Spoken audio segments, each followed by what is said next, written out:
Itu keadaan saya.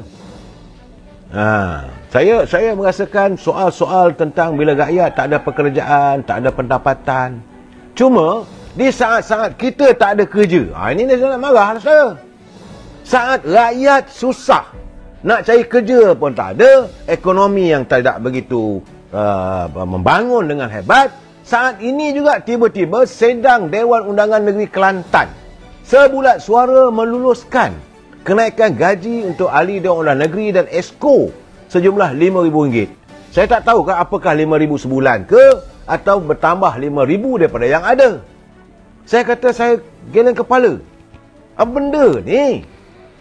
Rakyat tengah susah, kamu tambahkan gaji lagi pendapatan untuk ahli Dewan Undangan Negeri, balik Esko. Alasannya kerana dia kata bahawa rakyat selalu datang minta bantuan ke rumah-rumah wakil rakyat. Jadi kenalah wakil rakyat ni bagi duit. Rakyat bukan datang minta sedekah dengan ahli-ahli parlimen atau ahli Dewan Undangan Negeri. Rakyat datang selalunya menyatakan kehidupan mereka yang sukar, minta bantuan bukan minta duit. Tolonglah beri pandangan, bantu mereka mendapat pekerjaan ataupun menyantuni perniagaan mereka. Jadi seolah-olah getihnya wakil rakyat di Kelantan, rakyat pergi nak ada duit. Bila saya mendengar kenyataan daripada Datuk Muhammad Amar Nik Abdullah, ini kenyataan yang bahaya. Bila dia kata kenaikan ini mesti dibuat, kenaikan RM5,000 saudara, saya rasa mungkin tambahan RM5,000 lagi. Jadi kalau sekarang ni dapat RM13,000, tambah RM5,000 dah RM18,000. Rakyat putih menyata terkedip. Lepas tu dia boleh kata pula, sebab rumah wakil rakyat selalu dikunjungi oleh rakyat. Jadi anda mengundang rakyat untuk pergi ke rumah wakil rakyat minta duit. Ini keadaan saudara. Kenapa jadi begitu? Diumumkan Dewan Negeri meluluskan. Saya geleng kepala. Sepatutnya dalam keadaan sekarang, Dewan Negeri memikirkan bagaimana nak memajukan ekonomi warga negeri Kelantan. Kalau saya bedal nanti saya kata tok lebay begini ni, orang kata saya benci dengan mereka. Dia orang kata tak habis-habis lagi. Saya mencari kesilapan mereka. Tidak, tapi ini kenyataan. Bagi saya lah, keputusan untuk menaikkan allowance ahli Dewan Undangan Negeri dan Esko Kerajaan Negeri Kelantan bagi saya adalah satu tindakan yang tidak bertepatan, yang tidak memperlihatkan keprihatinan mereka pada rakyat.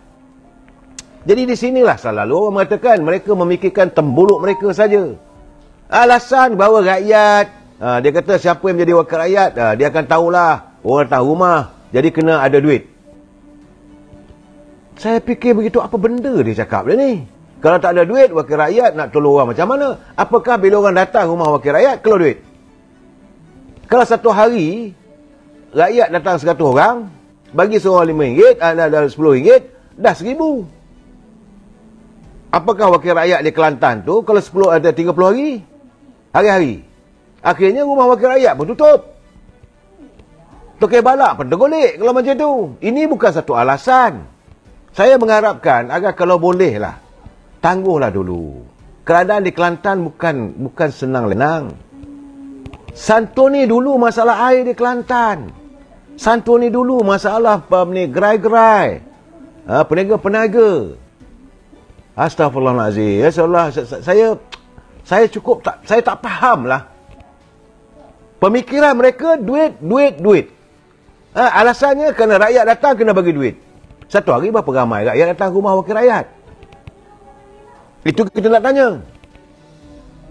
Sebab bila kenaikan itu berlaku, kenaikan gaji ataupun allowance, adun dan juga ahli Esko RM5,000 sebulan, berapa ratus ribu lagi melibatkannya, berapa juta lagi wang rakyat. Ini betul kerajaan negeri Kelantan, tapi kena ingat wang rakyat negeri Kelantan. Saya bukan orang Kelantan, tapi saya terasa lah. Malahan saya melihat, membaca, menatap keperitan yang dialami oleh warga Kelantan. Anak-anak mereka berdagang sampai keluar Kelantan. Kenapa? Kerana ekonomi di Kelantan tidak dapat disuburkan. Usahakanlah untuk menyuburkan. Saudara Tok Selebuh dia kata hakikatnya cepat-cepat naik gaji wakil rakyat. Tak berkeyakinan bila perintah Kelantan bila Dewan dibubarkan pun nanti dia macam mana. Saudara Tok Selebuh, saya pun tak faham apa yang nak maksud. Jadi rakyat marah sebenarnya saya. Saudara Rusdi sudah 3 Perdana Menteri selepas Dr. Najib. Faktanya ekonomi semakin hancur. Macam saya kata tadi, saya berada di tempat selalunya orang membeli belah lah. Abang Haim membeli belah. Dinilai Mahathir memeranjatkan saya. Balik ke rumah, buka pula dalam Facebook, tengok kerajaan di Kelantan menaikkan gaji ataupun allowance wakil rakyat, adun mereka dan juga esko. Di tengah saat rakyat susah. Inilah saya katakan, sedangkan di peringkat persekutuan yang Muhammad Datuk Seri Anwar Ibrahim sudah pun memotong gaji menteri. Malahan dia sedang mungkin dalam bajet nanti dia akan mencadangkan supaya allowance ahli Dewan Rakyat juga akan dipotong. Di Kelantan naik. Aduhai. Hebatlah macam ni. Itu keadaan saudara. Sebab itu saya melihat juga kenyataan bagaimana yang Muhammad Datuk Seri Anwar Ibrahim dia menyatakan bahawa era pentadbiran waktu Perdana Menteri yang ke-8 Tan Sri Muhyiddin kata, dia bukan nak melihat untuk memburukkan, tapi itu fakta dia dapat. Selepas dia berada di Kementerian Kewangan, menurut Datuk Seri Anwar Ibrahim, bahawa pada tahun 2020 mencatatkan kos penyelenggaraan dan pembaikan kereta menteri begitu tinggi sebanyak 672,000 berbanding pada 2 tahun berikutnya. Saya repair kereta menteri saja 672,000. Menteri dalam 32 orang, tak cuma 1 orang. Ini semua wang rakyat.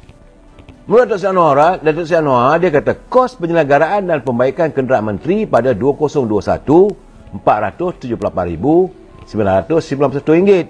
Manakala bagi tahun 2022 sebanyak RM450,690,66. Jadi selaku Menteri Kewangan, jumlah keseluruhan penyelenggaraan bagi tempoh 2020 hingga 2022 melibatkan implikasi kewangan RM1,601,682 wang rakyat dibelanjakan oleh pak-pak menteri hanya untuk memperbaiki kenderaan mereka. Itu keadaannya saudara. Kerana Menteri Kewangan, Menteri Persekutuan bekalkan dengan kenderaan rasmi. Jawatan KAJ katanya model Toyota Velfire 2.5 sejak tahun 2021 bagi menggantikan Proton Saga 2.4 liter yang dihentikan pengeluarannya. Kerajaan membayar kos pajakan bulanan terdiri daripada kos sewaan serta kos penyelenggaraan dan perbaikan bagi setiap kenderaan sebut katanya. Jadi beliau menjelaskan bagi menjawab soalan bertulis daripada ahli parlimen Chong Kim Min daripada PA Pakatan Harapan Kampa yang minta beliau menyatakan secara terperinci jumlah kos penyelenggaraan kereta. Saya melihat saudara, pemimpin-pemimpin ni tak habis-habis lagi memikirkan tentang poket mereka, tentang kehidupan senang lenang mereka. Tak langsung. Saya bukanlah nak mengutuk, tidak begitu. Tetapi bila satu demi satu kita menatap laporan itu, saya sedihlah saudara. Rakyat semakin kempis poketnya. Rakyat nak berbelanja pun susah. Nak beli makanan pun susah. Betul lah kata Datuk Johari Atuk daripada Melaka tu, dia kata. Duit memang duit tak boleh bawa mati. Tapi kalau tak ada duit, separuh mati. So Mejah Otai, saudara Meluat nak dengar kenapa saudara Mejah? Saudara Meluat kenapa? Meluat kerana saya melontarkan pandangan ini. Apakah anda mahu saya memuji? Oh, kenaikan wakil rakyat di Kelantan tu wajar. Boleh begitu? Ini keadaannya. Saya tahu anak-anak muda yang bersama dengan kumpulan sana tu tak sukalah bila saya menyatakan keadaan begini. Saya tidak tahu, saya tak reti nak memuji saudara. Begitu juga saya lihat bila kenyataan Tan Sri Muhyiddin berhubung dengan projek Jana Wibawa. Tapi nampak guys, selepas disoal siasat oleh pihak SPRM, dia kata bahawa projek Jana Wibawa itu adalah idea daripada Tengku Zafrul. Jadi Tengku Zafrul lah harus bertanggungjawab. Sebab yang akan meluluskannya Tengku Zafrul. Dia cuma memantau, dah adalah dia kata bagi recommendation apa semua. Tak silap saya 46 ke 56 kontraktor. Saya kata kenapalah satu Malaysia ada cuma ada 46 atau 56 kontraktor aja yang terpilih. Walaupun wibawanya, kontraktor ada kelas A, bintang 3, 4 dan 5 dan sebagainya. Saudara, bagaimana besok apabila kalaulah Suruhanjaya Pencegah Rasuah menemui Tengku Zafrul, dia kata betul idea dia tapi melaksanakan Perdana Menteri. Ini macam mana pula ni? Akhirnya kata orang Perak bertolak-tolak lah. Dia salahkan dia, orang ni salahkan ni. Jadi bagi saya keadaan ini yang membuatkan kita merasa runsing. Saya harap benda-benda ini tak berlaku era kepimpinan Datuk Seri Anwar Ibrahim.